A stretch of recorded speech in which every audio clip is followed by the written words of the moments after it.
जय भोलेनाथ दोस्तों, welcome to my YouTube channel. आज से पूजा पाठ की श्रेणी में मेरे वीडियोस जो हैं श्रीमद् भगवत गीता के सारे अध्याय स्टेप बाय स्टेप 1 बाय 1 अर्थ के अनुसार मैं पोस्ट करूँगा। आप आइए श्रीमद् भगवत गीता का आप श्रवण करें। भगवान श्री हरि विष्णु श्री कृष्ण के चरणों में प्रणाम करें। सृष्टि के पालनकर्ता श्री कृष्ण के उपदेश हैं गीता में, और गीता का ज्ञान, गीता का अर्थ आप अपने जीवन में उसका अनुसरण करें। भगवान श्री हरि विष्णु श्री कृष्ण के चरणों में प्रणाम करें। जय भोलेनाथ। आज पहला अध्याय इस वीडियो में मैं डाल रहा हूँ। ये पुस्तक मुझे मेरे पिताजी ने दिए थे कि आप रखिए और इसका आप जो है श्रवण करें, अध्ययन करें। ये बहुत ही फलदायक, आपके जीवन में बहुत ही इससे प्रॉफिट मिलती है। तो आइए इस श्रीमद् भगवत गीता प्रथम अध्याय का अर्थ सहित मैं यहाँ पे पोस्ट कर रहा हूँ। श्रीमद् भगवत गीता प्रथम अध्याय शुरू करने से पहले भगवान श्री हरि विष्णु को हम ध्यान करते हैं। ओम विष्णुवे नमः। शांताकारं भुजगशयनं पद्मनाभं सुरेशं विश्वाधारं गगनसदृशं मेघवर्णं शुभांगं लक्ष्मीकान्तं कमलनयनं योगिभिर्ध्यानागम्यं वन्दे विष्णु भवभयहरणं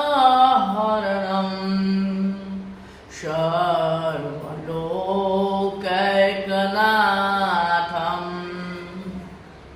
अर्थ है, जिनकी आकृति अतिशय शांत है, जो शेष नाग की शैया पर शयन किए हुए हैं, जिनकी नाभि में कमल है और जो देवताओं के भी ईश्वर और संपूर्ण जगत के आधार हैं, जो आकाश के सदृश सर्वत्र व्याप्त है, नील मेघ के समान जिनका वर्ण है, अतिशय सुंदर, जिनके संपूर्ण अंग हैं, जो योगाओं द्वारा ध्यान करके प्राप्त किए जाते हैं, जो संपूर्ण लोक के स्वामी हैं, जो जन्म मरण रूप भय का नाश करने वाले हैं, ऐसे लक्ष्मीपति कमल नेत्र भगवान श्री हरि विष्णु को मैं सिर से प्रणाम करता हूँ।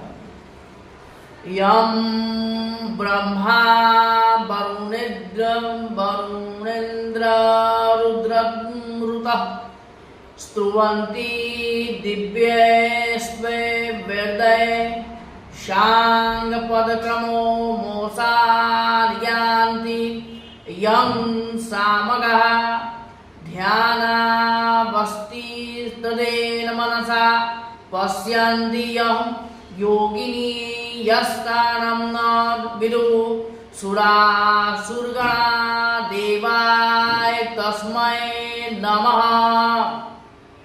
अर्थ है, ब्रह्मा, वरुण, इंद्र, रुद्र और मरुत गण दिव्य स्तोत्रों द्वारा जिनकी स्तुति करते हैं, साम वेद के गाने वाले अंग, पद, क्रम और उपनिषदों सही वेदों द्वारा जिनका गान करते हैं, योगी जन ध्यान से स्थित तद्गत हुए मन से जिनका दर्शन करते हैं, देवता और असुर गण कोई भी जिनके अंत को नहीं जानते, उन परम पुरुष नारायण देव के लिए मेरा नमस्कार है। अब चलिए हम लोग जाते हैं पहला अध्याय प्रथमम अध्याय अद्य श्रीमद्भगवद्गीता प्रथमो अध्याय धृतराष्ट्र उवाच धर्मक्षेत्रे कुरुक्षेत्रे समवेतायुत्सव मामका पांडवाश्च किम कुर्वत संजय। धृतराष्ट्र बोले, हे संजय, धर्म भूमि कुरुक्षेत्र में एकत्रित युद्ध की इच्छा वाले मेरे और पांडु के पुत्रों ने क्या किया। संजय उवाच, संजय बोलते हैं, दृष्ट्वा तु पांडवानीकं व्यूढं दुर्योधनस्तदा आचार्यमुं संमयस्य राजा वचनममृत।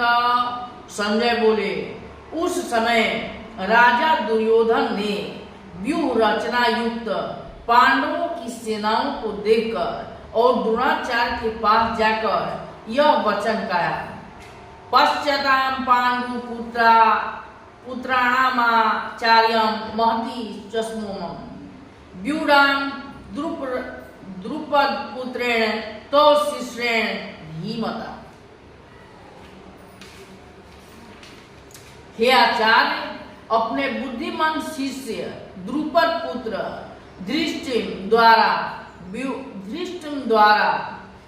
व्यूहाकार खड़ी की हुई पांडु पुत्रों की इस बड़ी भारी सेनाओं को देखिए। अत्र शूरा महेश्मा भीमार्जुना समायुधि युयुधाने विराटश्च द्रुपदश्च महारथ धृष्टकेतुश्चकितानं काशीराजश्च वीर्यवान् पुरुजित कुंती भोजश्च शैवश्च नरपुंगव युधामानुश्च विक्रांत उत्मानश्च वीर्यवान् सौभद्रो द्रौपदेयाश्च सर्व एव महारथा। इन सेनाओं में बड़े बड़े धनुषों वाले तथा युद्धों में भीम और अर्जुन के समान शूरवीर सात्विक और विराट तथा महारथी राजा द्रुपद धृष्टकेतु और चेकितान तथा बलवान काशीराज पुरुजित कुंती भोज और मनुष्यों में श्रेष्ठ शैव्य पराक्रमी युद्धमान्यु तथा बलवान उत्मौजा सुभद्रा पुत्र अभिमन्यु एवं द्रौपदी के पांचों पुत्र ये सभी महारथी है। अस्माकं तु विशिष्टा एतानि बुद्ध द्विजोतमा नायका मय सैन्यस्य संजातं तान् ब्रीवीमीते। ही ब्राह्मण श्रेष्ठ, अपने पक्ष में जो भी प्रधान है उनको आप समझा लीजिए। आपकी जानकारी के लिए मेरी सेनाओं जो सेनापति हैं उनको बतलाता हूँ। भवानी भीष्मश्च कर्णश्च कृपश्च समितिञ्जय अश्वत्थामा विकर्णश्च सौम्यादित्यश्चैव च। आप द्रोणाचार्य और पितामह भीष्म तथा कर्ण और संग्राम विजयी कृपाचार्य तथा वैसे ही अश्वत्थामा विकर्ण और सोमदत्ता पुत्र भूरिश्रवा अन्य च बहवः शूरा मदर्तेत्य जीविका नाना शस्त्र प्रहारेण सर्वयुद्ध विशारदा। और भी मेरे लिए जिनकी आशा त्याग देने वाले बहुत से शूरवीर अनेक प्रकार से शस्त्रों से सुसज्जित और सब के सब युद्ध में चतुर हैं। अपर्याप्तं दस्माकं बलं भीष्माभिरीक्षितं पर्याप्तं विद्वमे तेषां बलं भीमाभिरक्षितं। भीष्म पितामह द्वारा रक्षित हमारी वह सेना सब प्रकार से अजय है और भीम द्वारा रक्षित इन लोगों की यह सेना जीतने में सुगम है।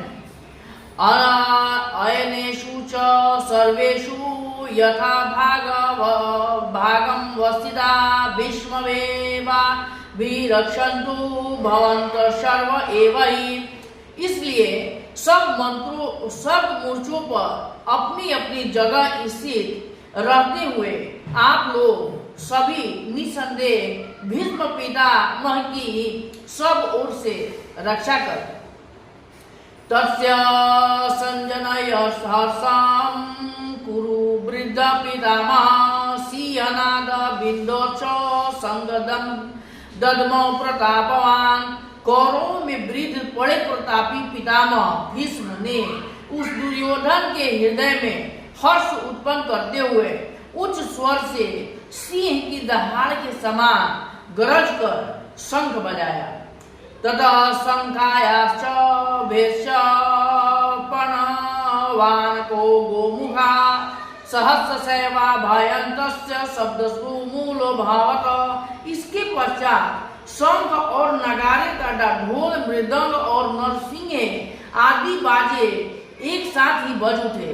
उनका वह शब्द बड़ा भयंकर हुआ। ततः श्वेत हर्तायुक्ते महतीस्यानंदे स्थितो माधव पांडवश्च दिव्य शंको प्रदम मधु।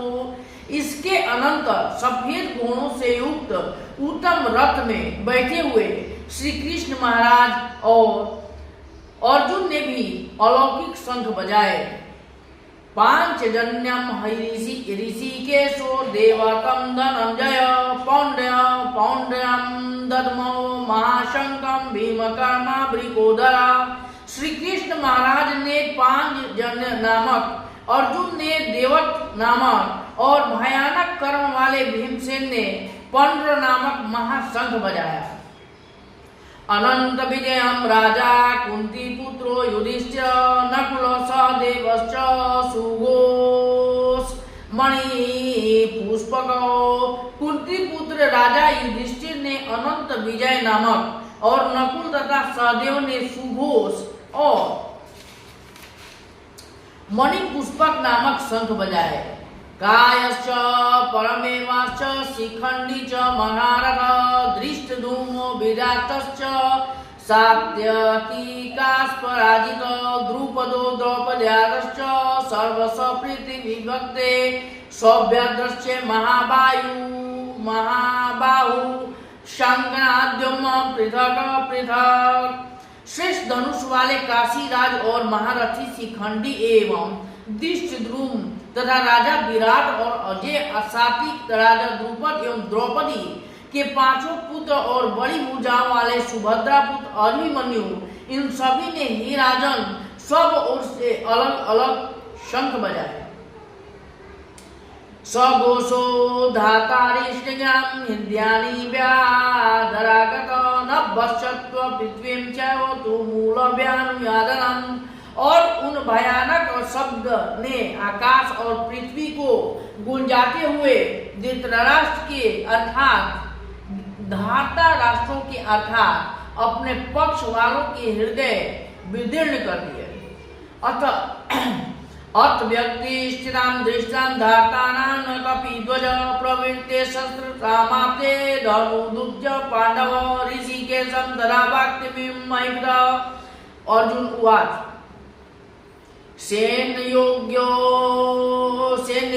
मदो मयोर्मध्ये रथम अस्थापय मेच्युत।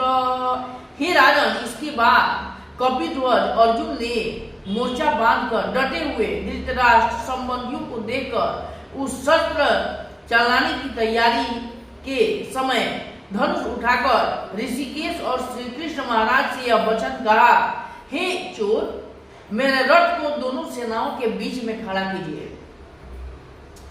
यावत् देवता तारिक्षं देहं योद्धाकामान् स्थितान् कार्मेण सर्व योद्धानां स्मरणं समुद्मदे। और जब तक कि मैं युद्ध क्षेत्र में डटे हुए युद्ध के अभिलाषी इन विपक्षी योद्धाओं को भली प्रकार देख लूं, इस युद्ध रूप व्यापार में मुझे किन किन के साथ युद्ध करना योग्य है, तब तक उसे खड़ा रखिए। योत्सानं भवेद्देहं ययते समागत धाताराश्च दुर्बुद्धं प्रियचिकीर्षम्।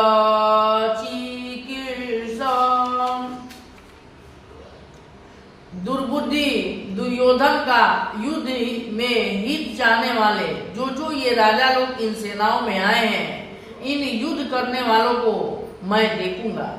संजय उवाच एवं मुक्तो ऋषिकेशो गूढ़ाकेशन भारत सैन्यायोरुमोदं भयो मध्य अस्थापयित्वा रथोत्तमं भीष्मद्रोण प्रमुक्तो सर्वेषां च महिषितान् उवाच पार्थो पश्वेतानि मेव देवता कुरुन्विद।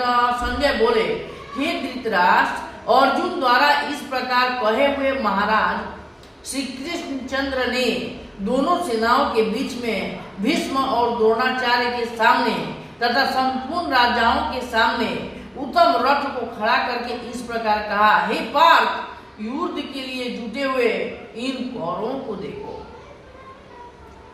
तत्रास्पश्यन्ति पार्थ प्रीतिनत पितामह आचार्यं तुलं भुक्तं पत्वाति सकलतीर्थदा श्वशुरादांशु हृदयश्च सेनयोरुभयोरपि।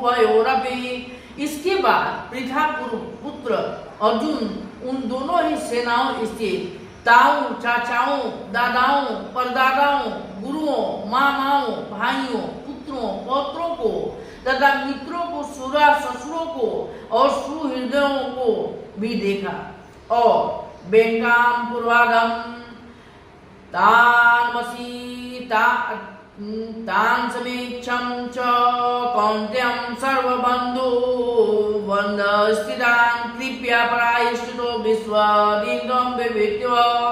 उन उपस्थित संपूर्ण बंधुओं को देखकर वे कुंतीपत अर्जुन अत्यंत करुणा से युक्त होकर शोक करते हुए वचन बोले, बेंगाम उत्तरा बेंगाम पूर्वा।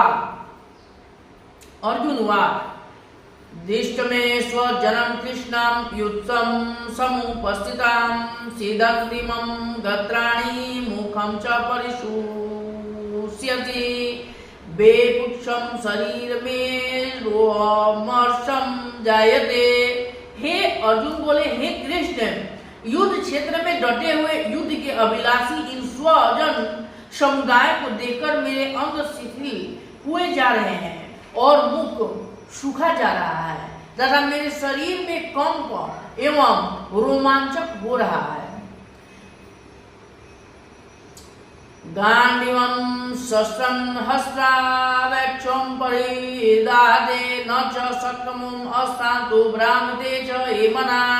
हाथ से गांडीव धनुष गिर रहा है और त्वचा भी बहुत जल रही है तथा मेरा मन भ्रमित हो रहा है, इसलिए मैं खड़ा रहने को भी समर्थ नहीं हूँ। निमितानि च पश्यामि विपिरानि केशव न च सूक्ष्मं पश्यामि हत्वा स्वजान्माहवे। हे केशव, मैं लक्षणों को विपरीत ही देख रहा हूँ तथा युद्ध में स्वजन समुदाय को मारकर कल्याण भी नहीं देखता। न काम्यं विजयं कृष्ण च राज्यं सुखानि च किं नो राज्येन गोविंदं किं भोग्यानि विजयेन वा। हे कृष्ण, मैं न तो विजय चाहता हूँ और न राज्य तथा सुखों की। हे गोविंद, हमें ऐसे राज्यों से क्या प्रयोजन है अथवा ऐसे भोग से और जीवन से भी क्या लाभ है। एषानमर्थे कांगरिच्चं नो राज्यं भोगा सुखानि च तयमेव स्थितां युद्धं प्राणघात्यं दायानि च। हमें जिनके लिए राज्य भोग्य और सुखादि अभीष्ट है, वे ही ये सब धन और जीवन की आशाओं को त्याग कर युद्ध में खड़े हैं। आचार्याः पितरः पुत्रास्तमेव च पितामहा मातुला शस्त्रुला पात्रा श्याला संबंधी स्थिता। गुरुजन, ताऊ, चाचे, लड़के और उसी प्रकार दादे, मामे, ससुर, पौत्र, साले तथा और भी संबंधी लोग हैं। एतानम हन्तु मिच्छामि दतो अपि मधुसूदनम् अपि त्रैलोक राजास्यं हेतो किं नु मही कृते। हे मधुसूदन, मुझे मारने पर भी अथवा तीनों लोगों के राज्यों के लिए मैं इन सबको मारना नहीं चाहता हूँ। पृथ्वी के लिए तो कहना ही क्या है, ले जाने के लिए होता है। निहत्यम धाता राष्ट्र का प्रीति स्वयजनम पापमेवा हस सत्यम तायिनी। हे जनार्दन, धृतराष्ट्र के पुत्रों को मारकर हमें क्या प्रसन्नता होगी, इन अतर्त्याइयों को मारकर तो हमें भी पाप लगेगा। तत्मनम वयम हन्तु धार्तराष्ट्रं धवान् स्वजनम हिम कथम हत्वा सुखानि स्याम माधव। अतः हे माधव, अपने ही बांधव धृतराष्ट्र के पुत्रों को मारने के लिए हम योग्य नहीं हैं, क्योंकि अपने ही कुटुंबों को मारकर हम कैसे सुखी रहेंगे।